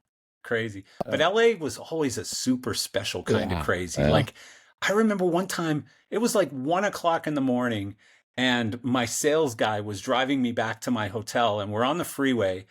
And all of a sudden, the cops start doing this thing on the freeway where they're zigzagging back and forth to stop the Yep. traffic because something was happening up ahead. And I'm like, what the hell is this? Like, why are we stopped on What the the freeway? heck are we And he gonna goes, oh, do? yeah. Yeah, they do this all the time. Like And it's basically to thin out the traffic. And I'm like, well, that ain't working. We're sitting here stopped, you know? Like, tell me where that is. What's that doing for us? It's crazy. But I mean, that's just yeah, part of growing up. I'm part of a country getting bigger and more populated, I guess. Yeah. absolutely. And And according to Elon Musk, we need more population. well, according to the current statistics, we're about to top out in 2 or 3 more years, You think? or 10 more years. I can't remember what the number was, but I was just watching something on that. And if that's Yeah. true, then we'll hit 9.5 billion people and start to topple over and start going down. Yeah. Then Yeah. we'll need Well, AI and robots. but I mean, I don't know if you've noticed this, but I've certainly noticed that nobody has kids anymore. You know, like people who are in their 30s and 40s and even 20s, like used to be, couldn't wait to have a kid. Nowadays, it's like, I don't think I'm going to have kids. One of my favorite movies, and it's a terrible movie. It's a dumb movie for anybody who's having that thought of what you just described there and the way that things are changing. Yeah. Watch Idiocracy. Idiocracy? Idiocracy. Who's Watch in the it? movie Idiocracy. You'll look at it and you're like, this is the dumbest movie in the world. And by the end, you're going, this is a documentary. That's funny. Yeah, I'll have to check it out. Idiocracy. Yeah, it's a terrible movie. I mean, you're gonna start watching it and go, oh no, I'm not getting these Yeah. minutes. And you'd be Yeah. correct, but it's funny. Yeah. Yeah. Well, I'll tell you what, I appreciate you, James. I appreciate you doing this. It's been fun getting to know you and You as well, it's Marcel. been interesting working around your internet glitches. I will tell you that. Like I'm trying to piece together, 2 words out of a sentence that had 20 in it and go, I think he said that. Might have But been that's that okay. piece. Hopefully, you can get something out of it that's not. Well, I'm an expert at gibberish. So, I mean, I think I did pretty well. And in the Yeah. end, you're going to listen to it and go, he didn't make any sense. That was stupid. But Oh no, my it's God, been that's great funny. getting to know you. And I really like Steve Costers, and I wish you well. I Yeah, think you're in good hands over there. And it sounds like he's done really well bringing you on board and your counterpart there, Nick. yeah. Well, So it's a we're cool we're either time. we're either going to prove that he was brilliant, or he's going to have to go find more people, because that's our job. Is he's a fantastic guy, and I know that Nick and I have really been enjoying working with everybody up there, not just Steven, but Yeah. Well, everybody up Canadians are friggin' there. amazing people. They just apologize.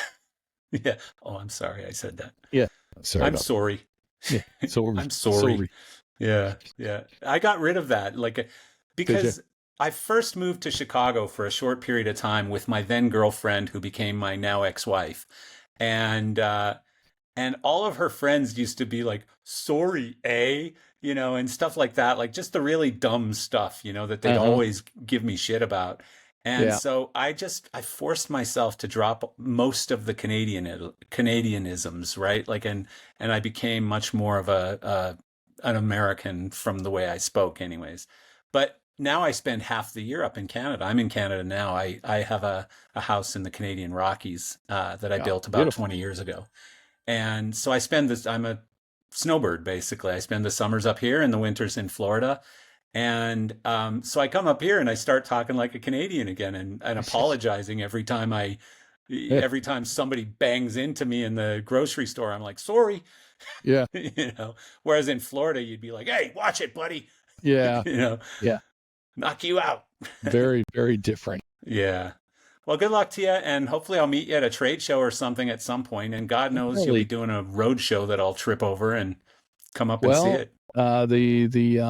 the first video should drop in less than a month with the outline of what the trip will be, with all of the cities and all of the equipment that you can expect to see on the trip. Hmm. The first run that I'm going to have will be mid-November, Yeah. and the first test run. So we'll do a test run and kind of like an internal training and scripting run. Cool. Um, Well, if you ever get and to then South Florida, let me know. that'll be South Florida. That's where we're kicking it off. What Oh, part? really? That's hilarious. Well, do me a favor if you can remember to shoot me an email or something and just say, Okay. hey, we're going to be in South Florida at such and such on these days, and I'll come over and say hello. I will send you the dates. They're Please in do. November, mid-November, and I'll be down there with the gear, and we'll even be Awesome. bringing a Midas HD96. Fun. Don't even know what that is, but it sounds amazing. That's the big monster console. That's the one Yeah, you want on tour. Cool. Awesome. Well, thanks, James. Appreciate you. Fantastic. Thanks, All Marcel. right, buddy. Yeah, You be bye-bye. well. Bye.